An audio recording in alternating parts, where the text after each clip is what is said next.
யோவான் எழுதின சுவிசேஷம் 20ஆம் அதிகாரம் 19வது வசனம் 20வது வசனம் 2 வசனங்களை வாசிக்க கேட்போம். வாரத்தின் முதல் நாளாகிய அன்றைய தினம் சாயங்கால வேளையிலே சீஷர்கள் கூடியிருந்த இடத்தில் யூதர்களுக்கு பயந்ததினால் கதவுகள் பூட்டியிருக்கையில் இயேசு வந்து நடுவே நின்று, உங்களுக்கு சமாதானம் என்றார். அவர் இப்படி சொல்லி தம்முடைய கைகளையும் விலாவையும் அவர்களுக்கு காண்பித்தார். சீஷர்கள் கர்த்தரை கண்டு சந்தோஷப்பட்டார்கள். இயேசு சிலுவையில் அறையப்பட்டு அவர் மரித்து அடக்கமண்ணப்பட்டு விட்டார். இயேசுவோடு இருந்த சீஷர்கள் யூதாஸ் காரியத்தை நான்கு கொண்டு மரித்து விட்டான்.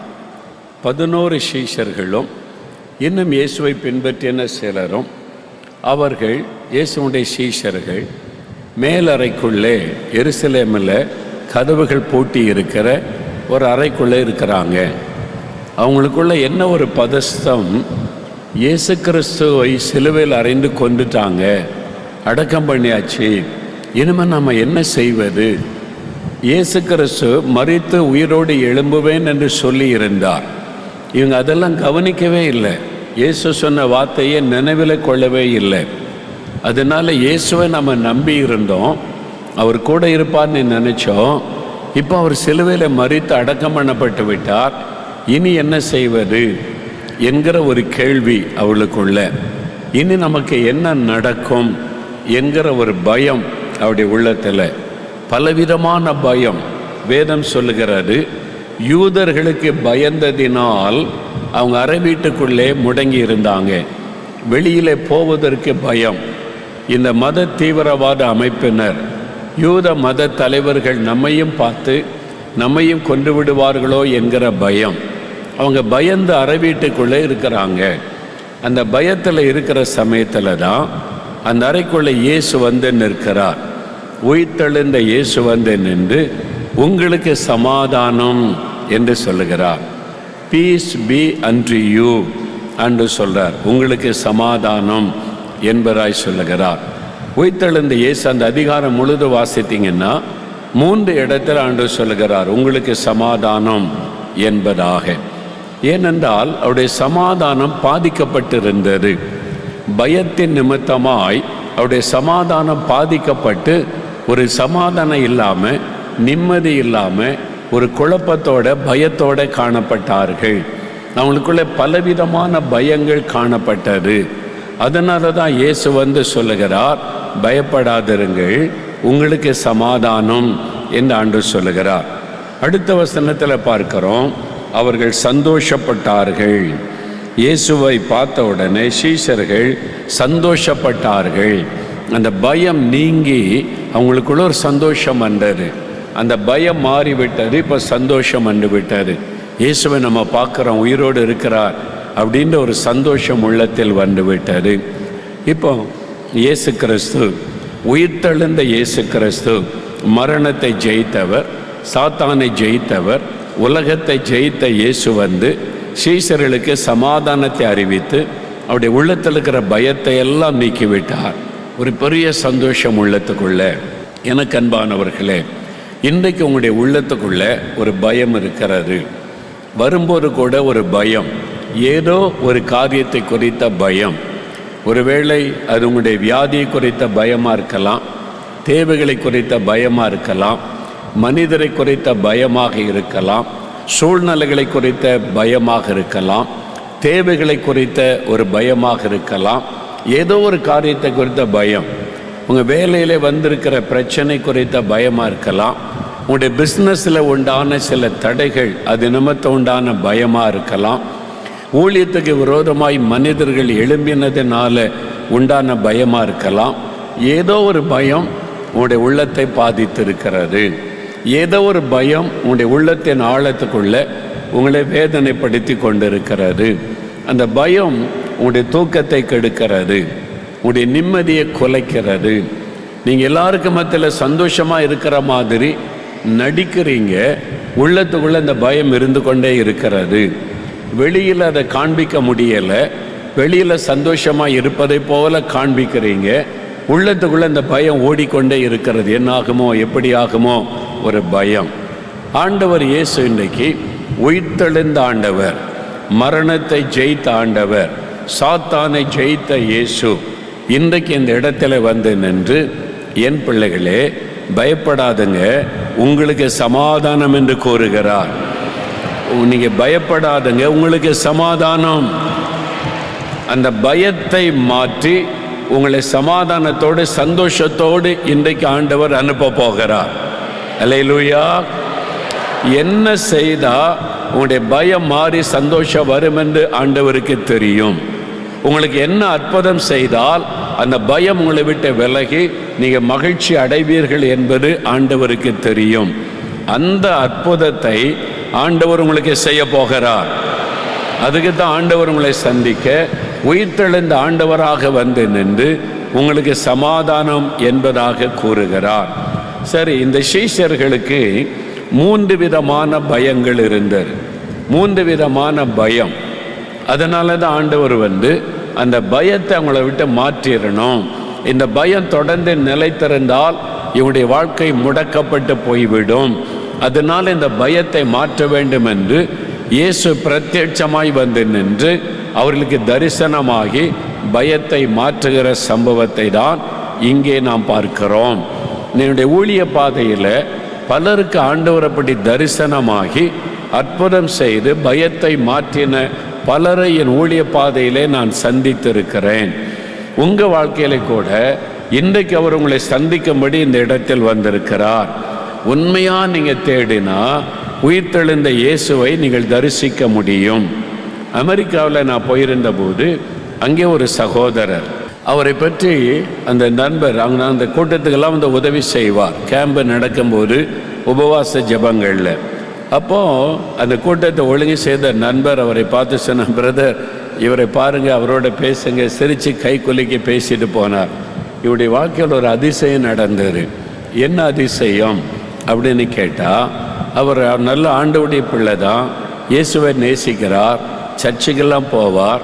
ஆனால் உள்ளத்தில் சில கேள்வி, வேதத்தை குறித்து ஆண்டவரை குறித்து சில கொஸ்டின்ஸ் அவருக்கு இருந்தது.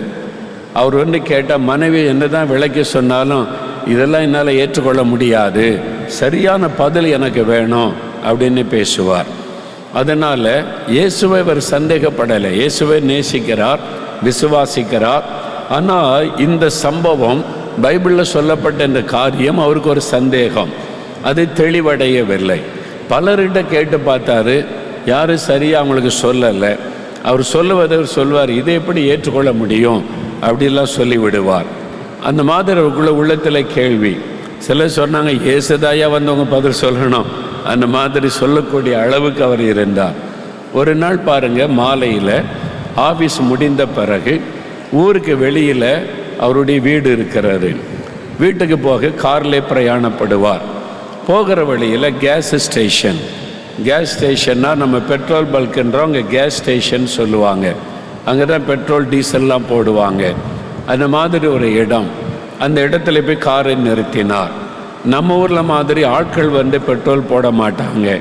இவங்க போய் பணம் கட்டணும். பணம் கட்டின உடனே அந்த கேஸ் ஸ்டேஷன் மிஷின் ஓப்பன் ஆகும், இவங்களே போட்டுக்கொள்ளணும். பணம் கட்டின அளவுக்கு அந்த மிஷின் ஓடும். அதன் பிறகு கார் எடுத்துக்கொண்டு போவாங்க. அதே மாதிரி இவர் போய் பணம் கட்டினார், வந்து காரில் வந்து கேஸ் போட்டார். போட்டு முடிச்சுட்டு அவர் வந்து அந்த பம்பை வச்சுட்டு காரில் இந்த பக்கம், அவர் தான் ஒரே ஆள் வண்டி ஓட்டி கொண்டு போகிறார். டிரைவிங் சீட்டில் உட்கார்ந்து வண்டி ஓட்டுவதற்கு தன் காரை திறந்து காருக்குள்ளே ஏறி உட்கார்ந்தார். இவர் ஏறி உட்காரும்போது அந்த பக்கம் டோரை திறந்து யாரோ ஒருவர் ஏறி அந்த சீட்டு பக்கத்தில் உட்காருகிறார். ஃப்ரண்டில் 2 பேர் உட்காரல, டிரைவருக்கு பக்கத்தில் ஒருவர், அந்த பக்கம் ஒருவர் கதவை திறந்து உட்காருகிறார். இவர் பார்க்குறாரு, நம்ம காரில் யாருடா நம்ம வண்டியில் இன்னொரு ஆள் காரில் ஏறுறாங்களே அப்படின்னு சீட்டில் உட்காந்து திரும்பி பார்த்தா இயேசு வந்து உட்கார்ந்துருக்கிறார். இதில் எப்படி இருக்கும், பிரத்யட்சமாக இயேசுவை பார்க்குறார். பார்த்த உடனே இயேசுவை பார்த்த உடனே கைகள்லாம் நடுங்க ஆரம்பிக்குது. ஆண்டவர் சொன்னார், காரை எடு அப்படின்னு சொல்லி. இவர் காரை எடுத்து ஹைவேயில் போய்கொண்டே இருக்கிறார்.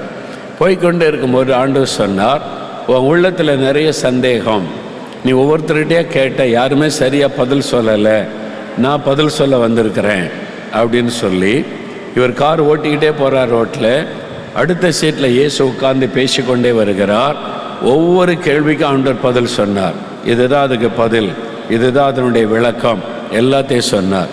ஒரே ஒரு கேள்விக்கு மாத்திரம் ஆண்டவர் சொன்னார், இப்போ எனக்கு பதில் தெரியாது, சில காலம் கழித்த பிறகு இந்த கேள்விக்கான பதில் உனக்கு தெரிய வரும் அப்படி சொல்லிட்டு இயேசு மறைந்து விட்டார். ரொம்ப ஆச்சரியமாக இருக்குல்ல. பகல் நேரத்தில் காரில் இயேசு அவரோடு பிரயாணப்பட்டு எல்லாத்தையும் விளக்கி காண்பித்தார். எப்படி தோமாவுக்கு வந்து ஆண்டவர் தன்னை காண்பித்து, என் கைகளை பாரு, விலாவை பாரு, நான் உயிரோடு இருக்கிறேன் என்பதை விளங்க பண்ணினதை போல அந்த சகோதரருக்கு இயேசு எல்லாத்தையும் விளங்க பண்ணினார். காரணம் என்ன? இயேசு மரித்த உயிரோடு இருக்கிற ஆண்டவர். அல்லேலூயா! அவர் உயிரோடு இருக்கிற ஆண்டவர். ஆமென். அவர் இன்றும் மனிதர்களுக்கு தன்னை வெளிப்படுத்துகிறார். தன்னை வெளிப்படுத்தி அவருடைய பயத்தை மாற்றுகிறார், சந்தேகங்களை மாற்றுகிறார், ஆசீர்வதிக்கிறார். நீங்க விசுவாசத்தோடு கூப்பிட்டா இன்றைக்கு உங்களுக்கு அவர் வெளிப்படுவார். நீங்க விசுவாசத்தோடு கூப்பிட்டா இன்றைக்கு நீங்க உயிர்த்தெழுந்த இயேசுவை தரிசிக்க முடியும். அவர் வந்து நேரடியாக உங்களுக்கு அற்புதம் செய்ய முடியும். இப்போ சீஷர்கள் பயந்து கொண்டிருக்கிற சமயம் இயேசு வந்து நின்று உங்களுக்கு சமாதானம் என்று சொல்லுகிறார். என்ன பயம் அவளுக்குள்ள காணப்பட்டது? முதலாவது வேதவசனம் சொல்லுகிறது, யூதர்களுக்கு பயந்ததினால். யூதர்களுக்கு பயந்ததினால் அவங்க அறை வீட்டுக்குள்ளே முடங்கி கிடக்கிறாங்க. மனிதர்களை குறித்த பயம். இந்த யூத மத தலைவர்கள் தான் இயேசுவை சிலுவையில் அறைய காரணமானவர்கள். அவர் மீது பொய்யான குற்றச்சாட்டை சொல்லி சிலுவையில் அறைய வேண்டும் என்று கோஷமிட்டு அவரை சிலுவையில் அறைய வைத்தவர்கள் யூத மத தலைவர்கள். அவர்களுக்கு இயேசுவை பிடிக்காது. காரணம், இயேசு அற்புதம் செய்கிறார், திரளான மக்கள் அவருக்கு பின்னால் போகிறாங்க. அதனால் இவளுக்கு பொறாமை உண்டானது. அதனால் இயேசுவை குற்றப்படுத்தி அவரை முடக்க நினைத்தார்கள். கடைசியில் அவரை கொன்றுவிட வேண்டும், இல்லாவிட்டால் நம்முடைய பிழைப்புக்கு ஆபத்து என்று சொல்லி. ஏனென்றால் தேவாலயத்தை வேற சுத்திகரிச்சிட்டார். 2 முறை என் வீட்டை நீங்கள் கள்ளர் கொகையாக்கிட்டீங்க அப்படின்னு கடிந்து கொண்டார். அந்த மத தலைவர்கள் பாதிக்கப்பட்டதுனால இயேசுவை கொன்றுவிட தீர்மானித்தார்கள். அவங்க மூலமாகத்தான் இயேசு கிறிஸ்து சிலுவையில் அறையப்பட தன்னை ஒப்பு கொடுத்தார். அதனால இவங்களுக்கு பயம். இயேசுவை கொலை செய்த யூத மத தலைவர்கள் நம்மையும் கொன்று விடுவார்கள் என்கிற மனிதரை குறித்த ஒரு பயம். அதனால வெளியே போனால் நிறைய யூதர்கள் இருப்பாங்க, யூத மத தலைவர்கள் இருப்பாங்க. எருசலேம் முழுவதிலும் அவங்களை பார்க்க முடியும். இப்போ போனால் கூட நீங்கள் எருசலேமுக்கு போனீங்கன்னா நிறைய இந்த மத தலைவர்கள், யூத மத தலைவர்கள், அவங்க வந்து கருப்பு உடை போட்டிருப்பாங்க, கருப்பு ட்ரெஸ் போட்டிருப்பாங்க, அந்த தொப்பி அணிச்சிருப்பாங்க. அவங்களுடைய உடையை பார்த்தே கண்டுபிடிச்சிடலாம் இவங்க யூத மத தலைவர்கள் என்பதாய். நிறைய பேர் அங்கே நடமாடுவதை பார்க்க முடியும்.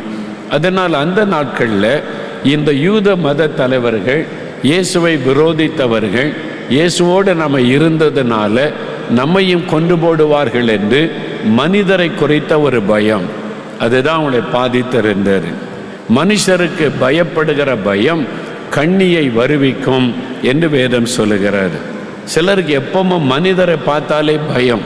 உங்களை பயப்படுத்துகிற மனிதர்கள் உங்கள் வீட்டுக்குள்ளே கூட இருப்பாங்க. உங்கள் மாமியாராக இருக்கலாம், உங்களுடைய மருமகளாக இருக்கலாம், அல்லது கணவரே மனைவியை மிரட்டி மிரட்டி பயமுறுத்தி அடிமை மாதிரி வச்சிருக்கிற சில கணவன்மார் இருக்கிறாங்க. சில மனைவிமார் புருஷனை பயமுறுத்தி அடக்கி வச்சு அவங்க வந்து அதிகாரம் செலுத்துகிற மனைவிமார் இருக்கிறாங்க. அவருக்கு மனைவியை கண்டா பயம், இவங்களுக்கு புருஷனை கண்டா பயம், சிலருக்கு பெற்றோரை கண்டா பயம். மனிதரை குறித்த ஒரு பயம், அச்சம், ஒரு மரியாதை இருக்கலாமே தவிர பயம், நடுங்குவாங்க அப்படியே. அது மனுஷரை குறித்த பயம். வேலை செய்கிற இடத்துல நமக்கு மேல் அதிகாரியாக இருக்கிறவர்கள் பயமுறுத்துவாங்க, அதிகாரம் செலுத்துவாங்க, வேலை விட்டு தூக்கிடுவேன்னு மிரட்டுவாங்க. அவங்களை குறித்த ஒரு பயம். அப்போ அந்த வேலைக்கு போவதற்கே ஒரு பயம். சிலருக்கு வேலைக்கு போகணுன்னாலே ஒரு பயம். அப்படி வந்து சிலர் சொல்லுவாங்க, ஐயா எனக்காக ஜெபம் பண்ணுங்க. என்ன விஷயம்? வேலைக்கு போகிறதுக்கே பயமாக இருக்குது. ஏன் வேலைக்கு போகிறதுக்கு பயப்படணும்? எனக்கு ஒரு சூப்பர்வைசர் இருக்கிறார், மேல் அதிகாரி. என்னை கண்டாலே பிடிக்கல, என்னை குற்றம் சொல்லிக்கிட்டே இருப்பார், திட்டிக்கிட்டே இருப்பார். என்னை பார்த்துட்டாலே அவருடைய முகம் மாறிடும். அவரை பார்த்தாலே எனக்கு பயம். அதனால வேலையை விட்டுறலாமான்னு தோணுகிறது. அந்த மனிதரை குறித்த ஒரு பயம், மேல் அதிகாரிகளை குறித்த ஒரு பயம். ஒரு சமயம் ஒரு கணவன் மனைவி அவங்க ஜெபிக்கிறதுக்காக நம்ம ஆஃபீஸ் அலுவலகம் வந்திருந்தாங்க. எங்கெங்கேயோ தூர இடத்துலேருந்து வந்திருக்கிறாங்க. இந்த மாதிரி ஒரு குடும்பத்தார் வந்திருக்கிறாங்க சொன்ன உடனே சரி வரட்ட நான் ஜெபிக்கிறேன்னு சொல்லி அழைத்து பேசினேன். அவங்க சொன்னாங்க, நாங்கள் ஊரை விட்டு கிளம்பி 3-4 வாரம் ஆகிறது, ஊராக சுற்றி கொண்டே இருக்கிறோம். நாங்கள் எதுக்கு நீங்கள் ஊராக சுற்றணும்? உங்களுக்கு வீடு இருக்குதுல்ல, வீடு இருக்குது, கடை இருக்குது, கடை ஒன்று இருக்குது, பிறகு எதுக்கு ஊராக சுற்றுறீங்க? அவங்க சொன்னாங்க, நாங்கள் கடன் கொஞ்சம் வாங்கிட்டோம், கடனை திருப்பி செலுத்த முடியலை, அதனால் கடன்காரங்க வந்து எங்களுடைய கடையை எடுத்துக்கொள்வன்னு பயமுறுத்தி கடையில் வியாபாரமே செய்ய விட மாட்டாங்க. தினமும் வந்து வாசலில் நின்று திட்டி கொண்டே இருப்பாங்க. அதனால் வியாபாரம் செய்ய முடியாமல் கடையை மூடிட்டோம். அதனால் வீட்டிலையும் இருக்க முடியல, வீட்டு வாசலில் வந்து திட்டுவாங்க. யாரை கண்டாலும் பயம், யாராவது வீட்டுக்கு வந்துட்டால் பயம், கடன்காரங்க தான் வந்துட்டாங்களோ அப்படின்ற பயம். பயந்து நம்ம இனி இந்த ஊரில் வாழ முடியாது அப்படின்னு சொல்லி என்ன பண்ணுறதுன்னு தெரியாமல் பயத்தினாலேயே ஊரை விட்டு நாங்கள் ஒவ்வொரு ஊராக சுற்றி கொண்டே இருக்கிறோம். ஐயா என்ன பண்ணுறதுன்னே தெரியல, இங்கே ஜெபம் பண்ணுறாங்கன்னு கேள்விப்பட்டு இங்கே நாங்கள் வந்திருக்கிறோன்னு சொன்னாங்க. பாருங்கள், பயம். அவங்க வீட்டில் குடியிருக்க முடியலை, வியாபார ஸ்தலத்தில் வியாபாரம் செய்ய முடியல, ஊரை விட்டு அலைந்து கொண்டே இருக்கிறாங்க. பயம் அவங்களை துரத்தி கொண்டே இருக்கிறது. மனுஷரை குறித்த ஒரு பயம். இன்றைக்கி உங்கள் வாழ்க்கையில் கூட யாரோ ஒரு மனிதரை குறித்த பயம் உங்களுடைய உள்ளத்தை பாதிக்குது. இவங்களை பார்த்தாலே பயமாக இருக்குது, இவங்க வந்துட்டாலே பயமாக இருக்குது, இவங்க பேச ஆரம்பித்தாலே பயமாக இருக்குது. ஒரு பயம், மனிதரை குறித்த ஒரு பயம். அவங்களால நமக்கு ஒரு பாதிப்பு வந்துருமோ, நம்மளை வேதனைப்படுத்திடுவாங்களோ, அவமானப்படுத்திடுவாங்களோ என்கிறதான ஒரு பயம். அப்படி ஒரு பயத்தோடு இந்த இடத்தில் பலர் இருக்கிறீங்க. ஆண்டவர் இந்த மனுஷ பயத்திலிருந்து உங்களுக்கு விடுதலை கொடுக்க விரும்புகிறார். மனிதர்கள் உண்டாக்குகிற பயம். வேத புஸ்தகத்தில் கூட யோசபாத் என்கிற ஒரு ராஜா பாருங்க, 2 நாளாகமம் 20ஆம் அதிகாரத்தில் வாசிக்கும்போது யோசபாத் என்ற ராஜா, யூதாவின் ராஜா, அவன் பாட்டுக்கு தன்னுடைய ராஜ்யத்தை ஆளுகை செய்கிறான், தன்னுடைய மக்களை ஆளுகை செய்து சந்தோஷமாக இருக்கிறான். அப்பொழுது திடீரென்று 3 ராஜ்யத்தின் ராஜாக்கள், மோவாபு புத்திரர், அம்மோன் புத்திரர், சேயீர் மலை தேசத்தார், பக்கத்து நாடுகள், மோவாபு தேசம், அம்மோன் தேசம், சேயீர் மலை தேசம், இந்த 3 ராஜாக்கள் ஒன்று சேர்ந்து யூதாவின் ராஜாவாகிய யோசபாத்தை விரோதமாக யுத்தம் பண்ண வர்றாங்க. இவர் பாட்டில் தன்னுடைய வேலையை பார்த்து கொண்டு இருக்கிறார். இவங்க 3 பேர் ஒன்று சேர்ந்து யோசபாத்துக்கு விரோதமாய் வருகிறார்கள். யோசபாத்துக்குள்ள ஒரு எண்ணம், எதுக்கு என்கிட்ட சண்டைக்கு வர்றாங்க? நான் பாட்டில் என் ராஜ்யத்தை ஆளுகை பண்ணுகிறேன், இவங்க இதுக்கு என் ராஜ்யத்தின் மேலே படையெடுத்து வர்றாங்க தெரியலை. காரணமில்லாமல் நம்மை பகைக்கிறவங்க, காரணமில்லாமல் நம்மை பயமுறுத்துகிறவர்கள் உங்கள் கிராமத்தில் இருக்கலாம், உங்கள் ஆஃபீஸில் இருக்கலாம், உங்கள் பட்டணத்தில் இருக்கலாம், வேலை செய்கிற இடத்தில் இருக்கலாம், ஊழியம் செய்கிற இடத்துல இருக்கலாம். காரணமே இல்லாமல் பகைப்பாங்க, பயமுறுத்துவாங்க, கொன்னுருவேம்பாங்க, அழிச்சிருவேம்பாங்க, இருக்க விட மாட்டேன்னுவாங்க, பயத்தை உண்டாக்குவாங்க. பாருங்க, மனிதர்கள் யோசபாத்துக்கு விரோதமாக வர்றாங்க. வேதம் சொல்லுகிறது, யோசபாத் மிகவும் பயந்து, பார்த்தீங்களா, 3ஆம் வசனம் சொல்லுகிறது, யோசபாத்து பயந்து, அவனுக்குள்ள ஒரு பயம். யோசபாத்து கர்த்தருக்கு பிரியமாக நடந்தவர், கர்த்தர் யோசபாத்தோடு இருந்தார். ஆனால் ஒரு சூழ்நிலை பார்த்த உடனே பயம் உள்ளத்தை வருகிறது. நாம் எவ்வளோ விசுவாசிகளாக இருந்தாலும், ஆண்டவரோடு இருந்தாலும், சில சமயம் சில செய்திகள் ஒரு பயத்தை நமக்கு உண்டாக்கும். ஆனால் அந்த பயம் நிரந்தரமாய் நமக்குள் இருக்காது. அந்த பயம் நம்மை முடக்கி போட்டு விடாது. அந்த நேரம் ஒரு பயம், அப்படிதான் யோசபாத்துக்கு பயம் வந்தது. உடனே யோசபாத் உபவாசத்தை கூறிவித்தான். எல்லாரும் கூடுங்க, எருசலேமில் கூடி வாருங்கள், நாம் உபவாசம் பண்ணி கர்த்தரை தேடுவோம், ஜெபிப்போம் என்று சொல்லி. பயப்படுகிற ஒரு சூழ்நிலை வந்தபோது, மனிதர்கள் யோசபாத்துக்கு விரோதமாக எழும்பி வந்தபோது, 3 ராஜாக்கள் ஒன்று சேர்ந்து வந்தபோது பயம் வந்தது உண்மை. அவர் எல்லாரையும் கூப்பிட்டு எருசலேமில் உபவாசம் பண்ணி ஜெபிக்கிறாங்க, கர்த்தரை நோக்கி கூப்பிடுகிறாங்க. அப்போ என்ன நடக்குது? 15வது வசனத்தை நீங்கள் வாசிக்கும் போது, அந்த ஜெபம் பண்ணின போது கர்த்தருடைய ஆவியானவர் இறங்குகிறார். அங்க இருக்கிற ஒரு தீர்க்க தரிசனம் சொல்லுகிற மனிதன் மேலே இறங்கி ஆண்டவர் சொல்லுகிறார், ஏராளமான கூட்டத்திற்கு பயப்படாமலும் கலங்காமலும் இருங்கள். ஆண்டவர் சொல்றார், என் பிள்ளைகளை பயப்படாமலும் கலங்காமலும் இருங்கள். உங்களுக்கு விரோதமாக எழும்பி வருகிற கூட்டம் பெரிய கூட்டம்தான். அவங்கள பார்த்தாலே நீங்க ஜெயிக்க முடியாத என்ற பயம் உங்களுக்குள்ளே காணப்படலாம். ஆனாலும் நீங்கள் பயப்படாமலும் கலங்காமலும் இருங்கள்.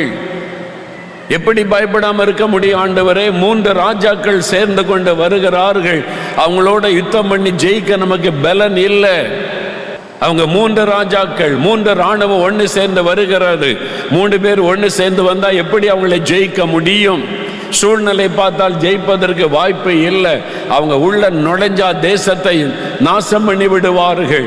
என்ன செய்வது? ஆண்டவர் சொல்லுகிறார், உங்கள் இருதய கலங்காமலும் பயப்படாமலும் இருப்பதாக. ஏனென்றால் நான் தான் யுத்தம் பண்ண போகிறேன். இந்த யுத்தம் உங்களுடையது அல்ல, தேவனுடையது. அல்லேலூயா. உங்களுக்கு விரோதமாக யாரோ யுத்தம் பண்ணுகிறார்கள், யாரோ உங்களை பயமுறுத்துகிறார்கள். தங்களுடைய அதிகாரத்தை வைத்துக்கொண்டு உன்னை யாரும் என் கையிலிருந்து காப்பாற்ற முடியாது என்று பயமுறுத்தி கொண்டிருக்கிறார்கள். ஆண்டவர் சொல்றார், பயப்படாமலும் கலங்காமலும் இருங்கள். யுத்தம் உங்களுடையது அல்ல, என்னுடையது. ஆண்டவர் சொல்ல, உங்களுக்காக நான் யுத்தம் பண்ணுவேன். கர்த்தர் யுத்தம் பண்ணுவார். என்ன நடந்த? ஒருவர் பட்டயத்தை ஒருவருக்கு விரோதமாக எழுப்பி யுத்தத்தை ஆண்டவர் முடிச்சிட்டார். எல்லாரும் அழிஞ்சு போயிட்டாங்க. யோசபாத்துக்கு விரோதமாக வந்த ஒருத்தரை முன்னால் நிற்க முடியலை. ஒரு சமயம் ஒரு குடும்பத்தார் என்னை சந்தித்தார்கள். ஒரு பட்டணத்தில் அவங்க நல்ல பிஸ்னஸ் செய்கிறாங்க. நல்ல ஆண்டவருடைய பிள்ளைகள், ஜெபிக்கிற பிள்ளைகள், பிஸ்னஸ் செய்து நல்ல வாழ்ந்து இருக்கிறாங்க. நல்ல வீடு வசதி, நல்ல கர்த்தரை நேசிக்கிற பிள்ளைங்க, ஊழியத்தை எல்லாம் நேசிக்கிற நல்ல குடும்பம். ஒரு நாள் ரொம்ப சோகத்தோடு துக்கமாக வந்தாங்க. என்ன விஷயம்? அவங்க சொன்னாங்க, எங்கள் பட்டணத்தில் ஒரு ரவுடி இருக்கிறான். ரவுடி, ஒரு பயங்கர கேங்ஸ்டர் ரவுடி இருக்கிறான். அவன் ஆள் சொல்லி அனுப்பிட்டான், இவ்வளோ நாளைக்குள்ளே இத்தனை லட்சம் ரூபா எனக்கு தரணும், நீங்கள் அப்படி கொடுக்காட்டா நான் உங்களுடைய குடும்பத்தில் நான் மரணத்தை உண்டாக்குற காரியத்தை செய்வேன். உங்கள் வீட்டுக்குள்ளே இரத்த பழி வரும், ரத்தம் சிந்தி மறிக்கிறது வரும். ஏன்னா பயங்கரமான ஆள், கொலைகாரன், பெரிய ரவுடி. சொல்லி அனுப்பிட்டான், இத்தனை லட்சம் கொடுக்கணும். பணக்காரர்களை மிரட்டி பணம் பறிக்கிற ஒரு ரவுடி. அந்த மாதிரி அவன் தனக்கு ஒரு பெரிய கூட்டத்தை வச்சிருக்கிறான். அவங்களுக்குள்ள பயம், என்ன மனைவி பிள்ளைகள்லாம் இருக்கிறாங்க, இவங்க வெளியே போகிற நேரம் வீட்டுக்குள்ளே வந்தால் எல்லாரையும் வெட்டி போட்டு போயிடுவானே, பயம், ஒரு மிரட்டல். அதனால் இவங்க போலீஸில் கம்ப்ளைண்ட் பண்ணலான்னு பேசினாங்க. போலீஸில் என்ன சொல்லிட்டாங்க, அவன் பெரிய ரவுடி, அவனுக்கு பெரிய பெரிய ஆட்கள் பின்னால் சப்போர்ட்டாக இருக்கிறாங்க, அதனால் அவனை எதிர்க்காரங்க, பகைக்காரங்க கேட்குற பணத்தை கொடுத்துருங்க, நீங்கள் உங்கள் உயிர் தானே முக்கியம், பணத்தை கொடுத்துருங்க. ஏன்னா அவன் பயங்கரமான ரவுடி. அவனை எதிர்த்து நீங்கள் போலீஸுக்கு வந்தீங்கன்னு தெரிஞ்சாலே இன்னும் கோபத்தோடு எழும்பிடுவான். அதனால் நாங்கள் உதவி செய்ய முடியாது அப்படின்னு சொல்லிட்டாங்க. போலீஸ் டிபார்ட்மெண்ட்டு கைவிரித்து விட்டார். தனக்கு தெரிஞ்ச சில அரசியலில் இருக்கிற ஆட்கள், அவங்கள்டையாவது பேசி பார்க்கலாமான்னு யார் யாரோ வச்சு பேசி பார்த்தாங்க. அவங்களாம் சொல்லிட்டாங்க, அவன் பயங்கரமான ரவுடி ஆச்சுது, அவன் பெரிய கூட்டத்தை வச்சிருக்கிறான், இதான் அவனுடைய பிழைப்பே, கேட்குறத கொடுத்துட்டு போயிருங்க, நம்ம சேஃபாக இருக்கலாம்ல, இல்லாட்டா பிரச்சனை தான் அப்படின்னு சொல்லிட்டாங்க. யாருமே உதவி செய்ய முன் வரவில்லை. எல்லாருக்குமே பயம், டெரர். அந்த மாதிரி ஒரு ரவுடி. அப்போ அவர் என்ன செய்கிறேன்னு தெரில பிரதர், இது ஒரு தேதி குறிச்சிட்டான், இந்த தேதிக்குள்ளே இத்தனை லட்சம் பணம் கொடுக்கணும்னு சொல்லி. நீங்கள் பயப்படாதங்க. அவன் எவ்வளோ பெரிய ரவுடியாக இருக்கட்டும், எவ்வளோ பெரிய செல்வாக்கு உள்ளவனாக இருக்கட்டும், நம்ம கூட இருக்கிறவர் பெரியவர். அல்லேலூயா. சகலத்தை ஆளுகிறவர், எல்லாவற்றையும் தன் கட்டுப்பாட்டுக்குள் வைத்திருக்கிறவர், உனக்காக நான் யுத்தம் பண்ணுவேன் என்று வாக்கு கொடுத்திருக்கிறவர். பயப்படாதங்க. முதல்ல பயப்படாதங்க. பயம்தான் சாத்தான் உண்டாக்குற காரியம். ஏன்னா அந்த மனிதன் பயங்கரமான ஆள், ரவுடி, கொலைகாரன். அவன் மேலே எத்தனை கேஸ் இருக்குது, பயங்கரமான ஆள். பேரை கேட்டாலே டிபார்ட்மெண்ட்டே யோசிக்கிறாங்க. அதனால தான் அவன் எவ்வளோ பெரிய ஆளாக இருக்கட்டுமே, நம்ம கூட இருக்கிற ஆண்டவர் பெரியவர். தைரியமாக இருங்க. நான் ஜெபிக்கிறேன், நம்ம ஜெபிக்கலாம். ஜெபித்து கொண்டு ஆண்டவரை துதித்து கொண்டே இருங்க, போதும். பயந்துறாருங்கன்னு சொல்லி தைரியப்படுத்தி அவங்கள ஜெபம் பண்ணி தேவனுடைய வாக்கு தத்தத்தெல்லாம் சொல்லி நான் அனுப்பினேன். வசனம் என்ன சொல்லுது? நான் உன்னை விட்டு விலகுவதும் இல்லை, உன்னை கைவிடுவதும் இல்லை. ஆகையால் கர்த்தர் எனக்கு சகாயர், நான் பயப்படேன். மனுஷன் எனக்கு என்ன செய்வான் என்று சொல்லலாமே. எபிரேயர் 13ஆம் அதிகாரம் 5-6 வசனம் பாருங்க. ஆண்டவர் சொல்லுகிறார், நான் உன்னை விட்டு விலகுவதும் இல்லை, உன்னை கைவிடுவதும் இல்லை என்று கர்த்தர் சொல்லி இருக்கிறாரே. அதனால் நாம் தைரியம் கொண்டு, கர்த்தர் எனக்கு சகாயர், நான் பயப்படேன், மனுஷன் எனக்கு என்ன செய்வான் என்று சொல்லலாமே. அல்லேலூயா சொல்லுங்க. கர்த்தர் எனக்கு சகாயர், நான் பயப்படேன், மனிதன் எனக்கு என்ன செய்வான்? தைரியமா போங்க. வசனத்தை சொல்லி ஜெபம் பண்ணுங்க. சொல்லி ஜெபம் பண்ணி அனுப்பினேன். அந்த நாள் வந்தது. அவங்களுக்குள்ள பயந்தான், ஆனால் ஜெபம். ஆண்டவரை துதித்து ஜெபித்து கொண்டே இருந்தாங்க. அந்த குறிப்பிட்ட நாள், அடுத்த நாள், அவன் குறித்த நாளுக்கு முந்தின நாள் என்ன நடந்தது பாருங்க. மாலை நியூஸ் பேப்பரில் ஒரு செய்தி வருது, பிரபல ரவுடி வெட்டி கொல்லப்பட்டான். முந்தின நாள் சாயங்காலம் நியூஸ் பேப்பரில் செய்தி, அந்த பயங்கரமான ரவுடி வெட்டி கொல்லப்பட்டான். அவனை பகைச்ச இன்னொரு ரவுடி, யாரோ பாதிக்கப்பட்ட இன்னொரு கேங்ஸ்டர்ஸ், அவங்களுக்குள்ள ஏற்பட்ட மோதல்ல இவனை கொன்னுட்டாங்க. ஆண்டவர் மரணத்திற்கு ஒப்பு கொடுத்து விட்டார். ஆண்டவர் யுத்தம் பண்ண அப்படி தான் இருக்கும். யார் உங்களை யுத்தம் பண்ண எழும்புகிறாங்களோ அவங்கள நீங்கள் தேடியும் காணாதிருப்பீர்கள். அல்லேலூயா. பயப்படாதங்க. நம்முடைய ஆத்மாவின் சரீரத்தின் நரகத்தில் தள்ள வல்லவராயிருக்கிற கர்த்தருக்கு மட்டும்தான் பயப்படணும். நம்முடைய சரீரத்தை கொலை செய்து நம்முடைய ஆத்மாவை ஒன்று செய்ய முடியாத மனிதர்களுக்கு பயப்படாதருங்கள் அப்படின்னு இயேசு சொல்லி இருக்கிறார். அதனால பயப்படாதங்க. யார் உங்களை பயப்படுத்துகிறார்களோ அவர்களோட கர்த்தர் யுத்தம் பண்ண போகிறார். ஆண்டவர் சொல்லுகிறார், உங்களுக்கு சமாதானம். யார் உங்களுக்கு ஒரு யுத்தம் பண்ணுவார்கள்? யார் உங்களுக்கு தீங்கு செய்வார்கள்? உன்னுடைய தலையில் இருக்கிற மயிரை கூட நான் எண்ணி வைத்திருக்கிற தேவன். நான் உன்னை விட்டு விலகுவதுமில்லை, உன்னை கைவிடுவதுமில்லை என்று வாக்கு பண்ணி இருக்கிற தேவன். யார் உன்னை பயமுறுத்தி கொண்டிருக்கிறாங்க? பக்கத்து வீட்டுக்காரர், எதிர் வீட்டுக்காரர்கள், மேல் அதிகாரிகள், அரசியல்வாதிகள், ரவுடிகள், சில அதிகாரிகள் பயமுறுத்துறாங்களா? பயப்படாருங்க, பயப்படாருங்க. ஆண்டவர் சொல்லுகிறார், உனக்காக நான் யுத்தம் பண்ணுவேன். கர்த்தர் யுத்தம் பண்ண ஆரம்பிச்சா அவ்வளவுதான். அதனால் ஆண்டவர் சொல்ல, உங்களுக்கு சமாதானம் என் பிள்ளைகளே, மனுஷரை குறித்து பயப்படாதங்க. மனுஷரை குறித்த பயத்தில் ஆண்டவர் எடுத்துட்டார், வெற்றி கொடுத்து விட்டார். இன்னைக்கு யாரோ ஒரு மனிதரை குறித்த பயம் உங்களை வேதனைப்படுத்துகிறார். எந்த மனிதரை குறித்த பயம் உங்களுக்குள்ள இருக்கக்கூடாது. கர்த்தரை குறித்த பயம் மட்டும்தான் இருக்கணும். அல்லேலூயா சொல்லுங்க. கர்த்தரை குறித்த பயம் மட்டும்தான் நமக்குள்ள இருக்கணும். எந்த மனிதனை குறித்தும் பயப்படக்கூடாது. என்னால் அவருடைய அனுமதி இல்லாமல், அவருடைய சித்தம் இல்லாமல் ஒருத்தர் உங்க மேலே கை போட முடியாது. பவுல் அப்போஸ்தலனுடைய ஊழியத்தை குறித்து நீங்கள் வாசிங்கன்னா, அப்போஸ்தலர் நடபடிகள் 18ஆம் அதிகாரத்தில் பவுல் கொரிந்து பட்டணத்துக்கு வருகிறார். ஊழியத்தின் நிமித்தம் கொரிந்து பட்டணத்துக்கு வருகிறார். அந்த பட்டணத்தில் பார்த்தீங்கன்னா, அந்த பட்டணத்தில் பயப்படுகிற சூழ்நிலை. சுவிசேஷத்தை அறிவிப்பதற்கான சாதகமான சூழ்நிலை பவுல் பார்க்கவில்லை. அதனால் அவருக்குள்ள ஒரு பயம் வருது. இங்கே எதிர்ப்புகள், நெருக்கங்கள், ஆபத்துகள் உண்டாகுமோ என்று சொல்லி அவருடைய உள்ளத்தில் ஒரு கலக்கம், வெளியில் தெரியல, இருதயத்துக்குள்ள ஒரு கலக்கம், பயம். ஆண்டவர் சொல்றாரு அப்போஸ்தலர் 18:9-10 ராத்திரியிலே கர்த்தர் பவுலுக்கு தரிசனமாகி, நீ பயப்படாமல் பேசு, மௌனமாயிராதே. பவுலே பயப்படாத. கொரிந்து பட்டணத்தின் சூழ்நிலை, இங்க இருக்கிற மனிதர்கள், சுவிசேஷத்தை எதிர்க்கிறவர்கள், இயேசுவை விரோதிக்கிறவர்கள், இந்த மக்களை குறித்து நீ பயப்படாத, தைரியமா பேசு, நான் உன்னுடனே கூட இருக்கிறேன், உனக்கு தீங்கு செய்யும்படி ஒருவனும் உன்மேல் கை போடுவதில்லை. அல்லேலூயா. உனக்கு தீங்கு செய்யும்படி ஒரு மனிதனும் உன்மேல கை போட முடியாது, தைரியமா பேசு. ஆண்டவர் தைரியப்படுத்துகிறார், ஆண்டவர் தைரியப்படுத்துகிறார். பயப்படாத.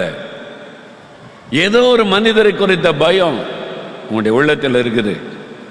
ஒரு பயம், யாரோ ஒருவருக்கு உங்களை யாரோ பயமுறுத்துறாங்க, பிளாக்மெயில் பண்றாங்க, பயப்படுத்தி உங்களை அடிமைப்படுத்த நினைக்கிறாங்க. ஆண்டவர் சொல்றார், பயப்படாதே மகனே, பயப்படாதே மகளே, நான் இருக்கிறேன். ஒருத்தனும் மேல கை போட முடியாது. யார் உன்னை பயமுறுத்துவது? கர்த்தர் எனக்கு சகாயார், நான் பயப்படேன். மனிதன் எனக்கு என்ன செய்வான் என்று சொல். எல்லாரும் சொல்லுங்க, வலதுகரம் வைத்துங்க, கர்த்தர் எனக்கு சகாயர், நான் பயப்படேன். மனிதன் எனக்கு என்ன செய்வான்? கர்த்தர் எனக்கு சகாயர், நான் பயப்படேன். மனிதன் எனக்கு என்ன செய்வான்? இதை சொல்லி ஸ்தோத்திரம் பண்ணி ஜெபிச்சு பாருங்க. உங்க பயமுறுத்துகிற மனிதர்கள் உங்களுக்கு பயந்து ஓடிடுவான். ஆமா, உங்களை யார் பயமுறுத்துறான்னா அப்புறம் உங்களை பார்த்து அவனுக்கு பயம் வந்துடும். எதுக்கு பயப்படணும்? உயிர்த்தெழுந்த ஆண்டவர் சொல்லுகிறார், நான் உயிரோடு இருக்கிறேன், நீ எதற்கு பயந்து கொண்டிருக்கிறாய்? I am alive. Why are you afraid? நான் உயிரோடு இருக்கிறேன். என் பிள்ளைகளே பயப்படாதுங்க, ஆண்டவர் சொல்றார். பார்த்தீங்களா? மனுஷரை குறித்த பயம்.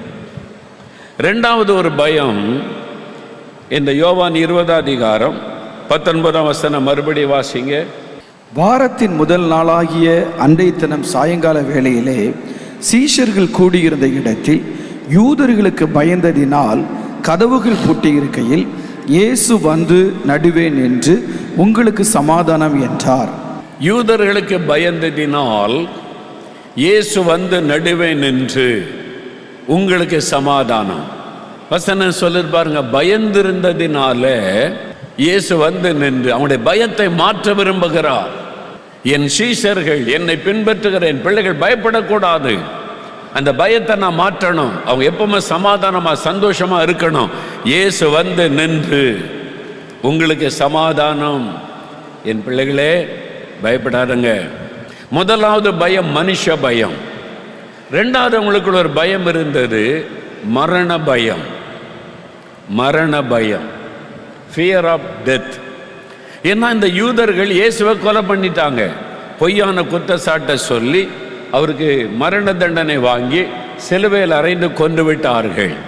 நம்மையும் கொண்டு விடுவார்களோ அப்படின்ற ஒரு பயம், மரண பயம்.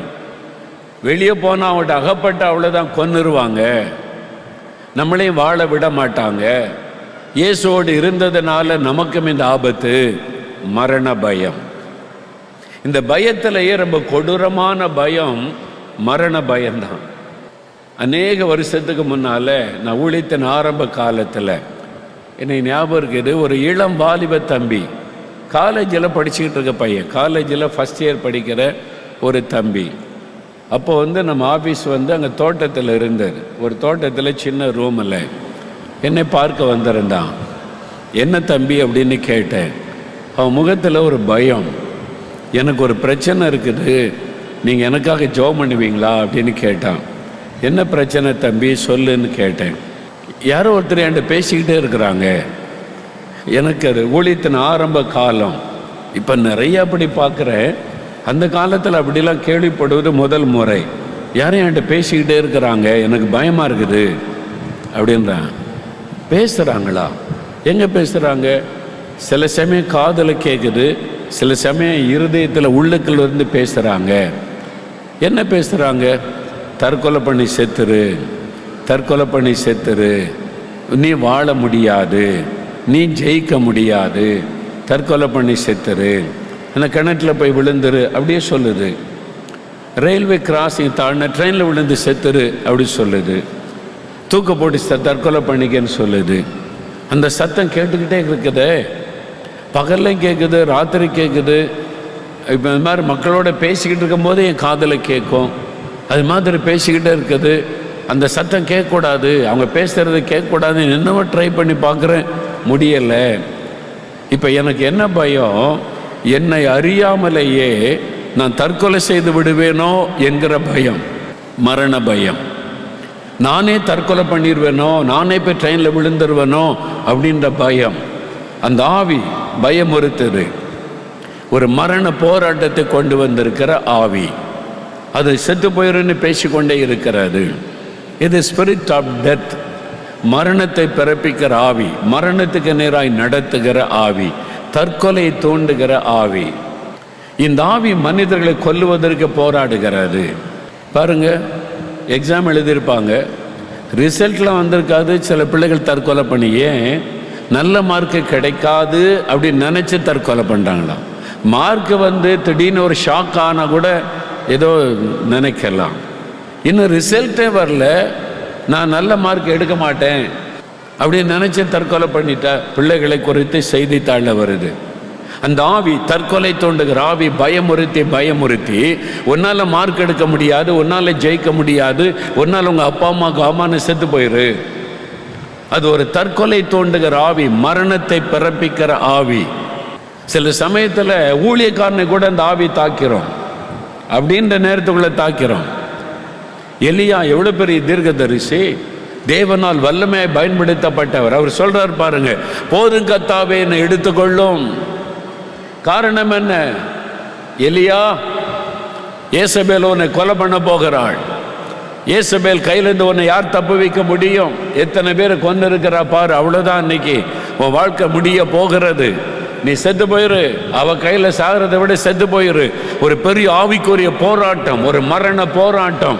அதனால எலியா மரணத்தை விரும்ப ஆரம்பிச்சிட்டார். ஆமாண்டவரே, ஒரு ஏசபேல் பெண் கையில் சாவதை விட நான் செத்து போயிட்டால் நல்லது, என்னை எடுத்துக்கொள்ளும். ஒரு மரண போராட்டம். ஊழியர்களுடைய வாழ்க்கையில கூட இந்த போராட்டம் வருகிறது. ரட்சிக்கப்பட்டு அபிஷேகம் பெற்று தேவனுக்கு இந்த செயல்படுகிறவனுடைய உள்ளத்துல கூட சாத்தான் சில சமயத்தில் இந்த மரண போராட்டத்தை கொண்டு வந்து மரண பயத்தை உண்டாக்கி விடுகிறான். இங்க இருக்கிற யாரோ ஒருத்தருடைய உள்ளத்துல மரண பயம், நான் செத்துருவனோ என்கிற பயம், மரித்து விடு என்கிற சத்தம், தற்கொலை பண்ணிவிடு என்று சொல்லுகிற வார்த்தை, அது உங்களை அப்படியே துரத்தி கொண்டே இருக்கிறது. அதனால பயம். இதை வெளியே சொன்னா ஏதாவது நடந்துருமோன்னு அதுக்கு பயம். அதனால யாருக்குமே சொல்லுவதில்லை. உள்ளுக்குள்ளே வைத்து கொண்டு பயம். ராத்திரெல்லாம் தூங்குவது இல்லை. தூங்கும் போதே செத்து போயிட்டா என்ன செய்வது? அதனால ராத்திரெல்லாம் தூங்குவது இல்லை. இந்த மாதிரி போராட்டத்தோட இந்த இடத்துல பலர் வந்திருக்கிறீர்கள். இன்றைக்கு உயிர்த்தெழுந்த இயேசு உங்களுக்கு விடுதலை கொடுக்க போகிறார். அந்த பொல்லாத பயத்தின் ஆவியின் கிரியைகள் அழிக்கப்பட போகிறது. பொல்லாத சாத்தான் பயன்படுத்துகிற பயம் என்கிற ஆயுதத்தை கர்த்தர் முறிக்க போகிறார். மரண பயத்தை உண்டாக்குகிற ஆவி. எபிரேயர் 2ஆம் அதிகாரம் 14-15 வசனங்கள் வாசிக்க கேட்போம். ஆதலால் பிள்ளைகள் மாம்சத்தையும் இரத்தத்தையும் உடையவர்களாய் இருக்க, அவரும் அவர்களைப் போல மாம்சத்தையும் இரத்தத்தையும் உடையவரானார். மரணத்துக்கு அதிகாரியாகிய பிசாசானவனை தமது மரணத்தினாலே அழிக்கும்படிக்கும், ஜீவ காலமெல்லாம் மரண பயத்தினாலே அடிமைத்தனத்திற்குள்ளானவர்கள் யாவரையும் விடுதலை பண்ணும்படிக்கும் அப்படியானார். ஆவியாயிருக்கிற தேவன் நம்மை போல மாம்சமும் இரத்தமும் உடைய மனிதனாக வந்தார். எதற்காக? சிலுவையிலே நமக்காக மரித்து வெற்றி சிறப்பதற்காக. ஏன் அவர் சிலுவையிலே மரித்து அவர் வெற்றி சிறக்க வேண்டும்? ஏனென்றால் மரணத்திற்கு அதிகாரியாயிருக்கிற சாத்தானை தமது மரணத்தினாலே அழிக்கும்படிக்கு. அல்லேலூயா. சிலுவையிலே இயேசு மரித்த பொழுது சாத்தானுடைய வல்லமையை அழிக்கும்படிக்கு அவர் சிலுவையிலே மரிக்க தன்னை ஒப்பு கொடுத்தார். அதனால் தான் சாத்தான் இயேசு சிலுவையிலே மரிப்பதை விரும்பவில்லை. அவரை மலையிலிருந்து தள்ளி கொலை பண்ணுவதற்கு மதவாதிகள் முயற்சி பண்ணினாங்க. அப்படியாவது இயேசு மரித்து போகட்டும் என்று சாத்தான் நினைத்தான். கெத்செமனே தோட்டத்தில் அவர் மிகுந்த வியாகுலத்தோட ஹார்ட் அட்டாக் வந்து இறந்துரட்டும் அப்படின்ற மாதிரி ஒரு வியாகுலம் நெருக்கத்தை பிசாசு உண்டாக்கினான். அங்கேயாவது மரித்து போகட்டும், அவர் சிலுவைக்கு மட்டும் போகக்கூடாது.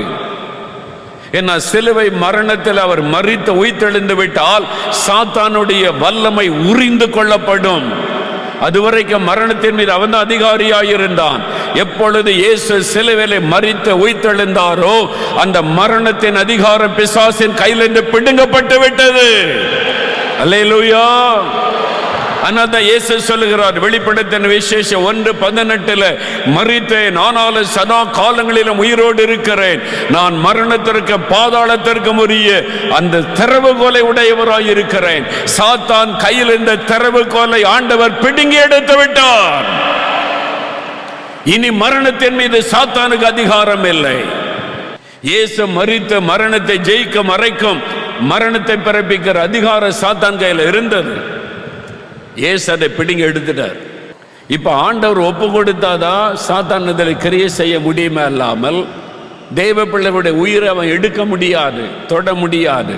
ஸ்தேவான இரத்த சாட்சியை மறிக்க விட்டு கொடுத்தாதான் அவன் மறிக்க முடியும். சாத்தானால தொட முடியாது.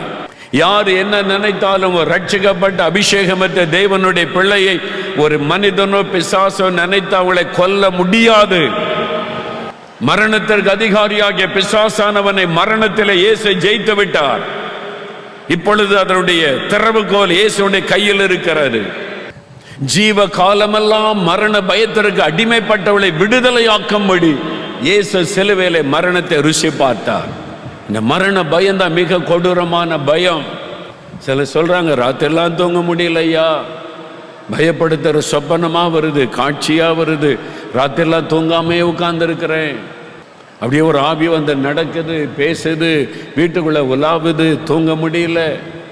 ஒரு சர்ப்பம் கூடவே இருக்கிற மாதிரி இருக்குது. பயம், பயம், மரண பயம், மரித்திருவனோ செத்துருவனோன்ற பயம், தூங்க முடியல, நிம்மதியா இருக்க முடியல. இந்த மாதிரி பாதிப்புகளோட பலர் இங்க இருக்கிறீங்க. இன்றைக்கு உங்களுக்கு விடுதலையின் நாள். மரண பயத்தில் இந்த விடுதலை. பொல்லாத மரணத்திற்கு அதிகாரியாய் இருக்கிற சாத்தானுடைய வல்லமைகளை அவர் சிலுவையிலே உரிந்து கொண்டபடியினால் அவனுடைய வல்லமைகளை மடங்கடித்து விடுதலை கொடுக்கிற நாள் இது. அல்லேலூயா. அதனால மரணத்தை குறித்த பயம் இல்லை. ஸ்தேவான் பாருங்க, கல்லெடுத்து அடிச்சுக்கிறாங்க, கொல்றாங்க. ஐயோ அம்மா என்ன பண்றதுன்னு கத்தல. அவர் பார்க்கிறார், உம்முடைய கைகளில் என் ஆவியை ஒப்புவிக்கிறேன் ஆண்டவரே. மரணத்தை கண்டு அவர் பயப்படல, மரணம் தான் அவரை கண்டு பயந்தார். பவுல் சொல்லுகிறார், மரணமே உன் கூர் எங்கே, பாதாளமே உன் ஜெயம் எங்கே? என் ஆண்டவர் இயேசு மரணத்தை ஜெயித்து உயிர்த்தெழுந்து விட்டார். இனி ஒன்னால என்ன ஜெயிக்க முடியாது. மரணம் பவுலை பயப்படுத்த முடியவில்லை. மரணத்தை கண்ட பவுல் பயப்படவில்லை. வானபலியாய் வார்க்கப்பட்டு போகிறேன் தீமோத்தேயும், நல்ல போராட்டத்தை போராடினேன், ஓட்டத்தை முடித்தேன், இது முதல் நீதியின் கிரீடம் எனக்கு வைக்கப்பட்டு இருக்கிறது, என் மரண நேரம் நெருங்கிவிட்டது, இந்த ரோம அரசாங்கம் என்னை கொல்லுவதற்கு உத்தரவு பிறப்பித்து விட்டார்கள். மரணத்தை குறித்த பயமில்லை. என்னால் மரணத்தை ஜெயித்த இயேசு என்னோடு இருக்கிறார். அல்லேலூயா. மரணத்தை குறித்த பயம் இல்லை. மறிச்சு எங்க இருப்போம்? இங்க கண்ணை மூடுனா அங்க இயேசுவோட பரலோகத்தில் இருப்போம். அல்லேலூயா. மரணம் தான் நம்மளை கண்டு பயப்படணும். மரண பயம் உங்களுக்குள்ள இருந்தா இன்றைக்கு விடுதலை பெற்றுக்கொள்ளுங்க. மரண பயம் இருக்கக்கூடாது. நீங்க மரணத்தை பார்த்து சவால் விடணும். மரணமே உன் கோர் எங்கே, பாதாளமே உன் ஜெயம் எங்கே என்று சவால் விடுகிற வாழ்க்கை தான் கிறிஸ்தவ வாழ்க்கை. ஐயோ மரண பயமா இருக்குது, செத்து போயிடணும்னு பயமா இருக்குது. ஏன் பயப்படணும்? செத்தா எங்க போவீங்க? நரகத்துக்கு போறீங்களா? அப்ப இயேசுவோட இல்லையா? கிறிஸ்து எனக்கு ஜீவன், சாவு எனக்கு. செத்தாதான் ஜீவன். பரலோகத்தில் இயேசுவோடு இருக்க முடியும். அதனால எப்பண்டா சாவோன்னு காத்திருக்கிறது தான் கிறிஸ்தவ வாழ்க்கை. அல்லேலூயா சொல்லுங்க. அல்லேலூயா. பவுல் சொல்றார், இந்த தேகத்தை விட்டு பிரிந்து நான் கர்த்தரோடு இருக்க ஆசையா இருக்கிறேன். உண்மையில் அதான் விருப்பம். எப்போ ஆண்டவரை எடுத்துக்கொள்வீங்க? எப்போ உங்களுடைய ராஜ்யத்துக்கு வர்றது? மரணம் என்னை எப்போ சந்திக்க வரும்? மரணம் பயப்படுகிற ஒரு காரியம் அல்ல, இனிமையான ஒரு அனுபவம். ரட்சிக்கப்பட்ட அபிஷேகம் பெற்ற ஆண்டவரோடு வாழுகிற பிள்ளைகளுக்கு மரணம் ஒரு இனிமையான அனுபவம், ஸ்வீட் எக்ஸ்பீரியன்ஸ். பயப்படுகிற காரியம் இல்லை. பாஸ்டர் ஏசன்னான்னு இருந்தாங்க, உங்களுக்கு தெரியும், நம்ம கேம்பிலெல்லாம் வந்து பேசுவாங்க. ஆந்திராவில் நல்ல இரவும் பகலும் ஊழியம் செய்து செய்து செய்து தான் சரீரத்தை கவனிக்காமல், திருமணம் செய்யாமல், ராத்திரி பகலாக ஊழியம் செய்து செய்து 1000க்கு மேலே சபையை உண்டாக்கிட்டார்.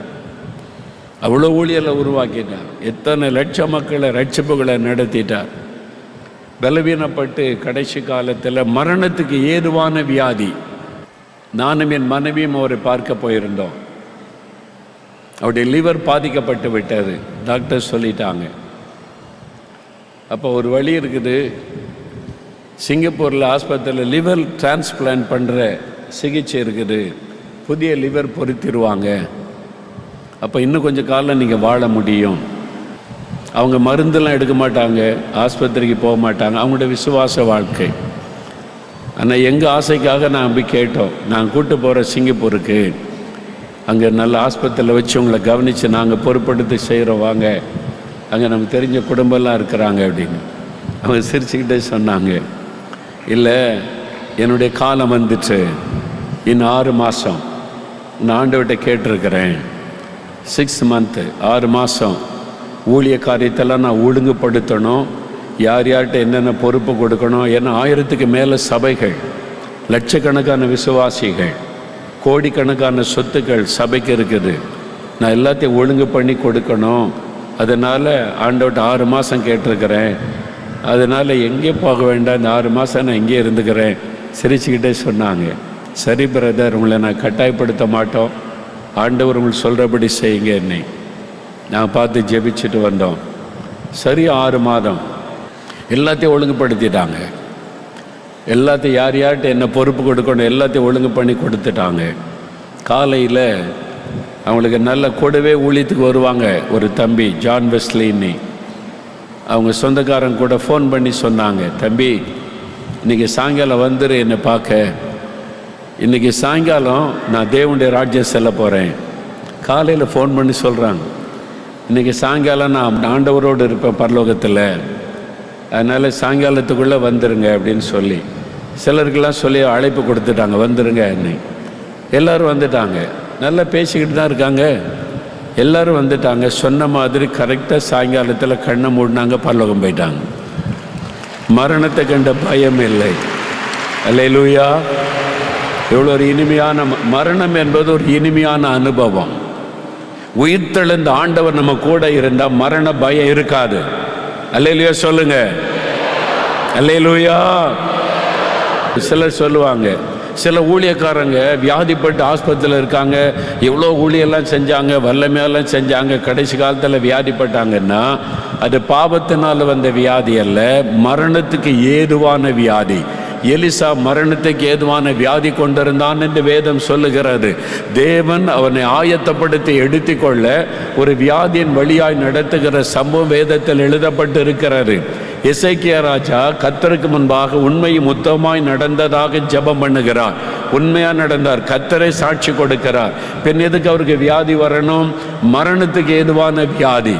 அதுக்கு அழுது ஜெபம் பண்ணி 15 வருஷத்தை அதிகம் பெற்றுக்கொண்டார். நம்ம சரியா தியானித்தா காரியம் நல்லா விளங்கும். அதனால ஒரு நல்ல ஊழியக்காரன் வியாதிப்பட்ட உடனே பாவம் செஞ்சிட்டாரு, அநியாயம் பண்ணிட்டாருன்னு குற்றம் சொல்லாதங்க. தேவன் அவரை எடுத்துக்கொள்வதற்கு அவரை கடைசி காலத்தில் அந்த வியாதியின் வழியாக எடுத்துக்கொள்ளுகிறார். அதனால் அந்த ஊழியக்காரனுக்கு வலி தெரியாது, வேதனை தெரியாது. மற்றவங்களுக்கு பார்க்க வலி வேதனைப்படுற மாதிரி தெரியும். தேவன் அதை தாங்கி கொண்டு அவரை நடத்தி பரிசுத்தப்படுத்தி எடுத்துக்கொள்ளுவார். இது வேதத்தில் சொல்லப்பட்டிருக்கிற ரகசியம். எப்பாப்பிராத்தைத்து வியாதிப்பட்டு மரணத்திற்கு சமீபமாயிருந்தான். அவன் என்ன பாவம் செய்தான்? அவன் ஊழியம் செய்தான், ராத்திரி பகலா ஊழியம் செய்தான். பவுல் சொல்லுகிறான், ஆண்டவர் எனக்கு இரக்கம் செய்து அவனை திரும்ப கொடுத்தார் என்பதாக. நம்ம முழுமையா வேதத்தை அறிந்தாதான் தெளிவாக அறிய முடியும். அதனால வேதவசனம் சொல்லுகிறபடி மரணத்தை ஜெயித்த இயேசு நமக்கு இருக்கிறதுனால மரண பயம் இல்லை. அல்லேலூயா. இன்றைக்கு உங்களுக்கு விடுதலை. மரண பயத்தை கொண்டு வருகிற ஆவி உங்களை விட்டு ஓட போகிறது, உங்களுடைய வீட்டை விட்டு ஓட போகிறது. இன்னைக்கு உங்களுக்கு விடுதலை. கடைசியாக மூன்றாவது மறுபடியும் அந்த வசனத்தை வாசிப்போம். யோவான் 20:19. வாரத்தின் முதல் நாளாகிய அன்றைய தினம் சாயங்கால வேளையிலே சீஷர்கள் கூடியிருந்த இடத்தில் யூதர்களுக்கு பயந்ததினால் கதவுகள் பூட்டி இருக்கையில் இயேசு வந்து நடுவே நின்று, உங்களுக்கு சமாதானம் என்றார். இயேசு வந்து நடுவே நின்று உங்களுக்கு சமாதானம். அவங்களுக்குள்ள இருக்கிற பயத்தை மாற்றணும் ஆண்டவர் விரும்பினார். இன்றைக்கு அதுக்கு தான் இங்கே வந்திருக்கிறார்.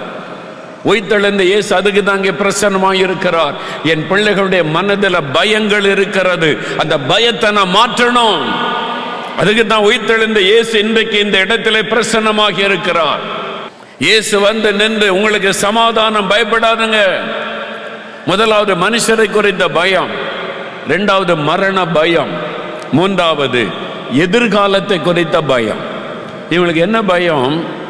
3 வருஷத்துக்கு முன்னால இயேசு கூப்பிட்டார், என்னை பின்பற்றி வாங்க, எனக்கு சீஷராருங்கன்னு கூப்பிட்டதுனால படகை விட்டோம், வலைகளை விட்டோம், குடும்பத்தை விட்டோம், வேலையை விட்டு எல்லாத்தையும் விட்டு விட்டு இயேசுவை பின்பற்றினோம். சாப்பிட்றதுக்கு நம்ம வேலை செஞ்சோம், குடும்பத்தை கவனிக்க வேலை செய்தோம், கஷ்டப்பட்டு வேலை செய்து சம்பாதிச்சோம். இப்போ இயேசு கூப்பிட்டதுனால வந்துட்டோம். அவர் 3 வருஷம் சாப்பாடு கொடுத்தாரு, ட்ரெஸ் எல்லாம் தந்தார், அவரே எல்லாம் பார்த்துக்கிட்டாரு. இப்போ இயேசு இல்லையே, அவர் போயிட்டாரு. எப்படி வாழ போகிறோம்? இனி எப்படி போய் நம்ம குடும்பத்தாரை பார்ப்பது? இயேசுவை நம்பி போனீங்க, படகெல்லாம் விட்டுட்டு ஓடினீங்க, வலையெல்லாம் விட்டுட்டு ஓடினீங்க, இயேசு உங்களை தெருவில் விட்டாரா? சொல்லுவாங்களே. அவங்கள்ட்ட போய் எப்படி பேசுவது? இனி எப்படி சம்பாதிப்பது? எப்படி வாழ்வது? சாப்பாட்டுக்கு என்ன பண்ணுறது? ட்ரெஸ்ஸுக்கு என்ன பண்ணுவது? இனி என்னுடைய எதிர்காலம் என்ன? பெரிய கேள்வி. பயம், எதிர்காலத்தை குறித்த பயம், நாளை தினத்தை குறித்த பயம். நாளைக்கு சாப்பிட ஒன்றும் இல்லையே, வருமானம் இல்லையே, என்ன செய்யறது? பயம். இன்னைக்கு உலகம் எங்கும் ஒரு பயம் காணப்படுகிறது. வேலை இழப்பு. அமெரிக்காவில் பெரிய பயம் சூழ்ந்து விட்டது. ஒரே டைமில் 2000 பேரை வேலையை விட்டு அனுப்பிட்டாங்க. அவ்வளோதான். இனி என்ன செய்வது? முன்கூட்டிலாம் சொல்ல மாட்டாங்க. காலையில் போனால் இனிமேல் வேலை இல்லைன்னு அவ்வளோதான் அனுப்பிடுவாங்க. என்ன பண்ணுறது? எப்படி குடும்பத்தை நடத்துவது? எப்படி வீட்டு வாடகை கொடுப்பது? எப்படி பிள்ளைகளை படிக்க வைப்பது? பயம். இந்தியாவிலே அதே இந்த நிலைமை. எத்தனை சிறு சிறு வியாபாரிகள் வியாபாரத்தெல்லாம் இழந்துட்டாங்க. நம்ம சம்பாதிக்கிற பணம்லாம் வெறும் டாக்ஸுக்கு தான் போகிறது, ஒரு மிச்சமும் இல்லை. நம்முடைய இப்போ இந்த சிஸ்டங்கள் இப்படி மாறினதுனால கஷ்டப்பட்டு உழைச்ச பிரயோஜனம் இல்லை. என்ன செய்யறது? பயம், எதிர்காலத்தை குறித்த பயம். இப்படியே போனால் எப்படி நம்ம வாழுவது? நிறைய பேருக்குள்ள பயம். எப்படி வியாபாரம் பண்ணுறது? எப்படி விவசாயம் செய்வது? ஒரு மிச்சமும் இல்லை. எல்லாம் பயம். நம்மளை அடிமைப்படுத்த நினைக்கிறாங்க, நம்மளை சிறுமைப்படுத்தி அடிமைப்படுத்த போறாங்க. எப்படி வாழ போகிறோம்? எல்லாருக்குள்ளுமே எதிர்காலத்தை குறித்த பயம். ஆண்டவர் சொல்லுகிறார், நான் உயிரோடு இருக்கிறேன், நீ பயப்படாதே. நான் இருக்கிறேன் உயிரோட, எதுக்கு பயப்படுற? அல்லேலூயா. பஞ்ச காலத்திலும் போஷிப்பதற்கு அவர் வல்லமை உள்ள தேவன். எல்லாரும் வேலை இழந்தாலும் உங்களுக்கு மட்டும் வேலை இருந்துகிட்டே இருக்கும். அல்லேலூயா. அவர் சொல்ல, நான் உயிரோடு இருக்கிற ஆண்டவர். எல்லாருடைய நிலத்திலும் பஞ்சத்தினால மழை இல்லாம பயிர் விளைச்சல் இல்லை.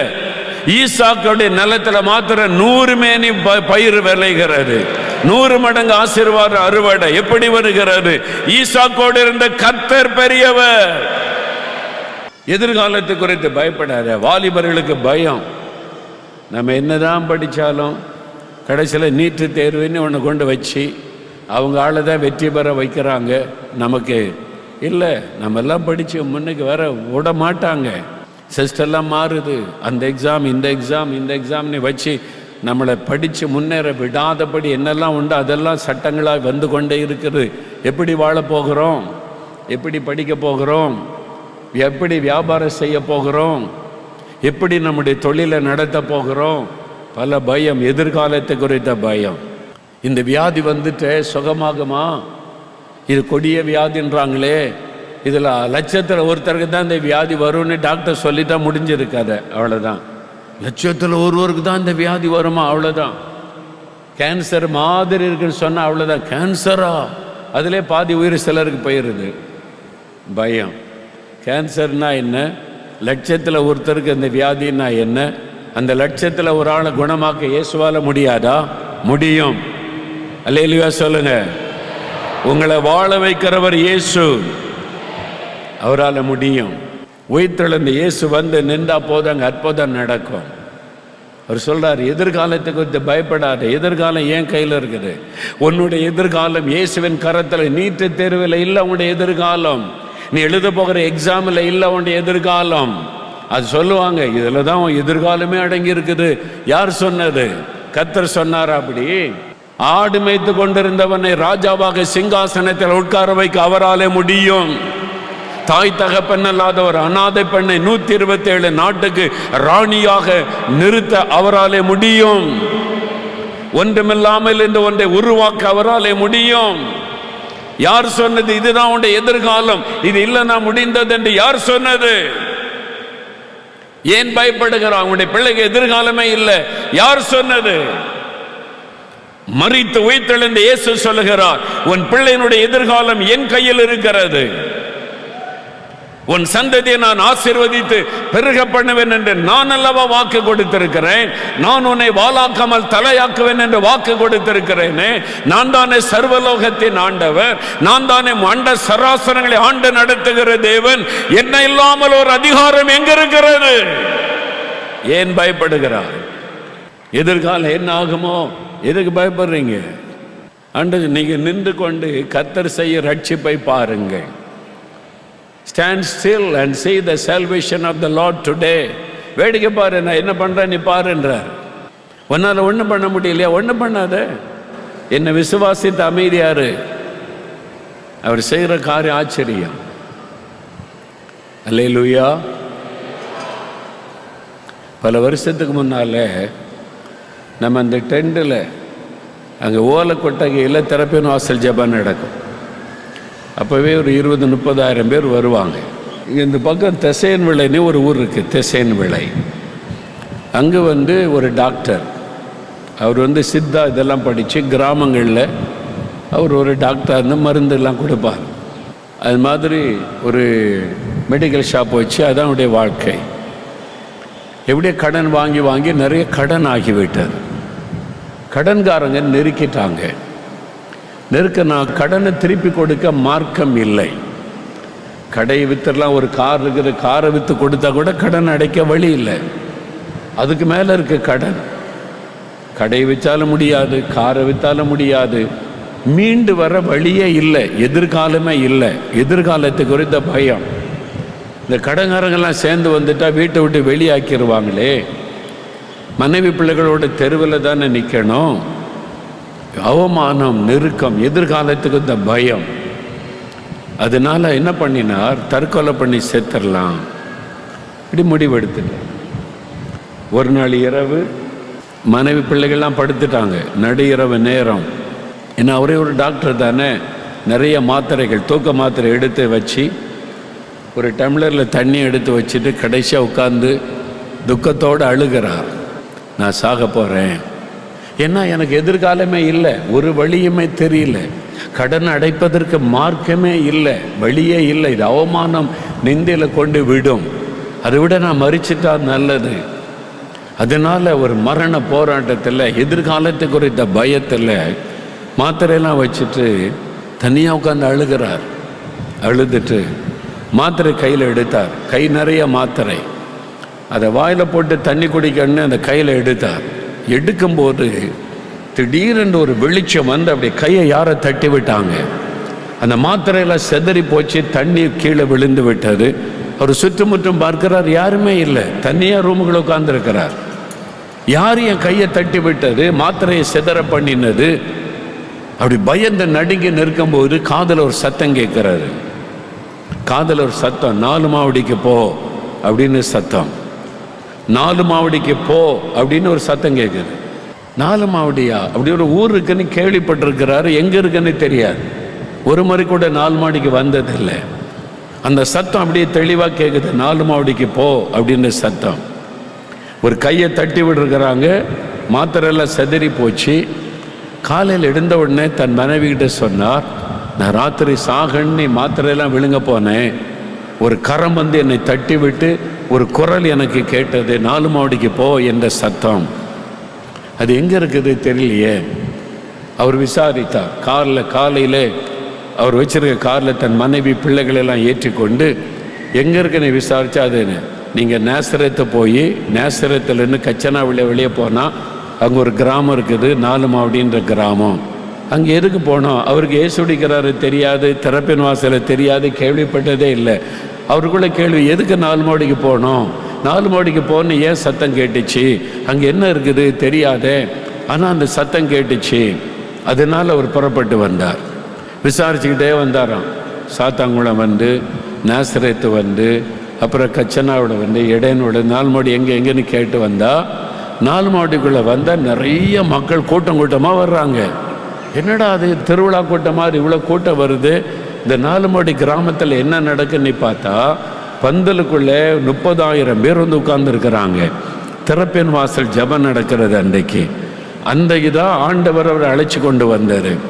அவர் அதை பார்த்துட்டு இப்போ இதுக்காகத்தான் அந்த குரல் கேட்டிருக்க ஆண்டவர் பேசி இருக்கிறாரு அப்படின்னு சொல்லி குடும்பமாக வந்து கூட்டத்தில் உட்கார்ந்தார்கள். அந்த கூட்டத்தில் ஆண்டவர் பேசினார், ஆண்டவர் சந்தித்தார், ஆண்டவர் தொட்டார். அவனுடைய வாழ்க்கை மாறினது. கடன் பிரச்சனை எல்லாம் அடைக்கப்பட்டது. கடனெல்லாம் கொடுத்து முடிக்கப்பட்டு ஊழியம் செய்ய ஆரம்பித்து விட்டார்கள். குடும்பமே ஊழியம் செய்கிறது. உயிர்த்தெழுந்த ஆண்டவர் இன்றைக்கும் தன்னை வெளிப்படுத்துகிறார். இன்றைக்கு பிரத்யட்சமாய் வந்து சந்தித்து பேசுகிறார். நீ ஏன் சாக போகிற? நான் உயிரோடு இருக்கிறேன். உன் எதிர்காலத்தை குறித்து கலங்காத. உனக்குடைய பிரச்சனை என்ன? கடன் பிரச்சனையா, வியாதி என்கிற பிரச்சனையா, பிசாச போராட்டமா? நான் இருக்கிறேன்னு சொல்லுகிறார். இன்றைக்கும் உயிர்த்தெழுந்த ஆண்டவர் பிரத்யட்சமாய் சந்தித்து அற்புதம் செய்கிறார். ஒரு சம்பவத்தை சொல்லி ஜெபிக்க போகிறேன். அநேக ஆண்டுகளுக்கு முன்பாக விழுப்புரம் பட்டணத்தில் ஒரு கூட்டம் நடைபெற்றது. முதல் முறை ஒரு மைதானத்தில் கூட்டம் ஒழுங்கு செய்யப்பட்டு நான் போயிருந்தேன். பல கிராமத்திலேருந்து ஜனங்கள் வந்திருந்தாங்க, ஏழை ஜனங்கள், கிறிஸ்தவர் அல்லாத ஜனங்கள் எல்லாமே. கடைசி நாள் கூட்டம். ஆண்டவர் வந்து பிரத்யட்சமாய் மக்கள் மத்தியில் இறங்கி அற்புதங்களை செய்தார். பலத்த அற்புதம் நடந்தது. அப்போது ஒரு தாயார் வந்தாங்க, கிராமத்திலேருந்து ஏழை தாயார். கிறிஸ்தவ கூட்டமே முதல் முறை இப்போ தான் லைஃப்பில் பார்க்குறாங்க. அவங்க மேடைக்கு வந்தாங்க. நான் அவங்கள்ட்ட கேட்டேன், உங்களுக்கு என்ன நடந்துச்சு அப்படின்னு. நான் இப்போ தான் முதல் முறை இயேசு கடவுள்னு ஒருத்தர் இருக்காருன்னு இப்போ தான் எனக்கு தெரியுது. அதை கேட்டு, இந்த இயேசு கடவுள் வேணும்னா முன்னால் வாங்கன்னு சொன்னீங்க. நான் வந்து முன்னால் நின்னேன். எனக்கு ஒரு பிரச்சனை ஐயா. நாங்கள் என்ன பிரச்சனை? என் உடம்பில் 20 வருஷத்துக்கு மேலே ஒரு பிசாசு இருக்குது அப்படி சொல்கிறாங்க மேடையில் மைக்கில். 20 வருஷத்துக்கு மேலே? ஆமாம், 20 வருஷத்துக்கு மேலே என் உடம்பில் ஒரு பிசாசு குடி இருக்குது. என்னை விட்டு போகாது. அது பேசும், அது கிரியை செய்யும், இரவும் பகலையும் கூட இருக்கும். இது பிசாசோடு எப்படிங்க வாழ்கிறது? கஷ்டம். அதுக்காக எத்தனையோ கோயிலுக்கு போனேன், பணம்லாம் செலவு பண்ணேன். மந்திரவாதிகிட்ட போக சொன்னாங்க, எல்லாம் பணம் செலவு பண்ணி மந்திரவாதிகிட்ட போனேன். யாராலும் அந்த பிசாசை விரட்ட முடியல. அது என் கூடவே இருக்கும், என்கிட்ட பேசும், என்னை பயமுறுத்தும். இரவும் பகலும் அந்த பிசாசோட வாழ்ந்து வேதனைப்பட்டுட்டேன். அப்போ தான் ஒரு நோட்டீஸ்க்கு எனக்கு விடுதலையாக்க யாருமே இல்லையா நினச்ச போது எங்கள் கிராமத்தில் நோட்டீஸ் கொடுத்தாங்க. இது என்ன நோட்டீஸ்ன்னு பார்த்தா, இயேசு விடுதலை செய்கிறார் அப்படின்னு பார்த்தா, இப்போ விடுதலை கொடுக்கறதுக்கு ஒரு கடவுள் இருக்கிறாரா? அவங்க வாசித்து எனக்கு சொன்னாங்க. மற்றவங்க எனக்கு வாசிக்க தெரியாது. கேட்டேன், இப்படி ஒரு கடவுள் இருக்கிறார்? ஆமாம், அவரை பற்றி சொல்கிறாங்களாம் அப்படின்னு சொன்ன உடனே, நான் எப்படியாவது என்னை கூட்டிகிட்டு போங்கன்னு சொல்லி அந்த கிராமத்துலேருந்து நான் வந்தேன் ஐயா. இங்கே உட்கார்ந்தேன். என்ன நடக்குதுன்னு தெரியாது. இயேசுவை பற்றி சொல்ல தான் இப்படி ஒரு கடவுள் இருக்கிறது எனக்கு தெரியும். அவர் நமக்காக மரித்து உயிரோடு எழுந்தான்னு சொன்னீங்க. நீங்கள் ஜெப நேரத்தில் இயேசுவேன்னு கூப்பிட சொன்னீங்க. நான் இயேசுவே எனக்கு விடுதலை கொடுங்களேன், நான் எங்கெங்கேயோ போனேன், எனக்கு விடுதலை கிடைக்கலையே, எவ்வளோ பணம் செலவு பண்ணி மந்திரவாதிக்கிட்டெல்லாம் போனேன், இந்த பிசாசை போக மாட்டேங்குது, 20 வருஷமாக கஷ்டப்பட என்னை விடுதலை கொடுங்களேன்னு கேட்டேன். அப்படி நான் கேட்டுக்கிட்டு இருக்கும்போது ஒருத்தர் வந்தார் என் முன்னால். அவர் வெள்ளை ட்ரெஸ் போட்டிருந்தார், பார்க்க முகம் பிரகாசமாக இருந்துச்சு. என் பக்கத்தில் உனக்கு என்ன வேணும் மகளேன்னு கேட்டார். எனக்கு விடுதலை வேணுங்க அப்படின்னு சொன்னேன். என் தலையில் கை வச்சார். இந்த பிசாசு போயிட்டு 20 வருஷமாக இருந்த பிசாசு போயிட்டு நான் விடுதலை ஆயிட்டேன். அது யாருமா அந்த மனிதர்னு கேட்டேன். யாருன்னு தெரிலங்க, நல்ல வெள்ளை ட்ரெஸ் போட்டிருந்தாரு, முகம் நல்ல பிரகாசமாக இருந்துச்சு. நான் இயேசுவேன்னு கூப்பிட்டு அப்போ அவர் தானே வந்திருக்கணும். அவங்க திருப்பி கேட்குறாங்க. அந்த ஏழை அந்த தாயார் சொன்ன வார்த்தை ரொம்ப ஆச்சரியம். இயேசு தானே வந்திருக்கணும், நான் அவர் தானே கூப்பிட்டேன், அவரே எனக்கு விடுதலை கொடுத்துட்டாரு. இயேசு பிரத்யட்சமாய் தொட்டு விடுதலை கொடுத்தார். அல்லேலூயா சொல்லுங்க, அல்லேலூயா. இந்த மாதிரி அநேகருக்கு இயேசு பிரத்யட்சமாய் அற்புதம் செய்ததை நான் பார்த்திருக்கிறேன், நான் கண்டிருக்கிறேன். அப்படிப்பட்ட அநேகர் சாட்சி சொன்னதை கேட்டிருக்கிறேன். அதே இயேசு, மரித்த உயிரோடு இருக்கிற இயேசு இன்றைக்கு இங்கே பிரசன்னமாக இருக்கிறார். இன்றைக்கு அவர் உங்களை சந்திக்க வந்திருக்கிறார். அவர் நேரடியாய் உங்களை தொட போகிறார். அவரே உங்களை சந்தித்து விடுதலை கொடுக்க போகிறார். அன்றைக்கு சீஷர்களை சந்தித்த உயிர்த்தெழுந்த இயேசு உங்களை சந்திக்க வந்திருக்கிறார்.